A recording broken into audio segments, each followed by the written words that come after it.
دو بندے ملے,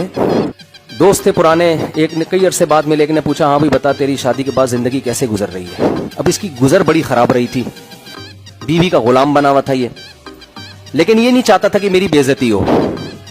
تو اس نے کہا میں ایسے اسٹائل سے بیان کرتا ہوں کہ بات بھی صحیح ہو جائے اور میری بے عزتی بھی نہ ہو. تو اس نے اپنے دوست سے کہا یار میری تو بڑی اچھی گزر رہی ہے, صبح میں 6 بجے اٹھتا ہوں الحمدللہ, چائے چونکہ میں اپنے ہاتھ کی پیتا ہوں اس لیے میں خود بناتا ہوں, بیگم کو نہیں کہتا, اور ناشتہ بھی جو ہے نا اپنی مرضی کا مجھے چاہیے ہوتا ہے, وہ بھی میں خود بناتا ہوں, اور اس کا فائدہ ہوتا ہے کہ بیگم کو کھلا دیتا ہوں تو اس سے وہ بھی شکریہ ادا کر دیتی ہے.